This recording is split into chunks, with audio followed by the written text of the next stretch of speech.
Voter ID card বানানোর জন্য তারেক রহমানের ছবি তুলতেছে কি সুন্দর ভাবে পজিশন লই। আর হালা আমার ভোটার আইডি কার্ডের ছবি তুলছে, মনে হয় তো আমি বহু বছর গাঁজা খাইছি, আমি নিজেকে নিজে চিনতে পারি না। হ্যাঁ, এটা আমি কে? এই যে স্ক্রিনে দিয়ে দিছি, মনে হয় আমি বহু বছর গাঁজা খাইছি, রাইতে খাইছি, দিনে খাইছি, দুপুরে খাইছি, সকালে খাইছি, বিকেলে খাইছি।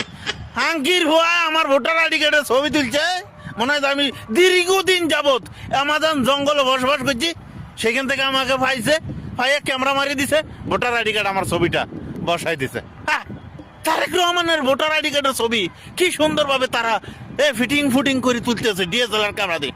হাঙ্কির ভয় আমার ছবি তুলছে, ব্যাংকে ভোটার আইডি কার্ড এটা দিলে আমাকে চিনে না ব্যাংকের কর্মকর্তা, বলে যে আপনার সাথে এটার মিল নেই।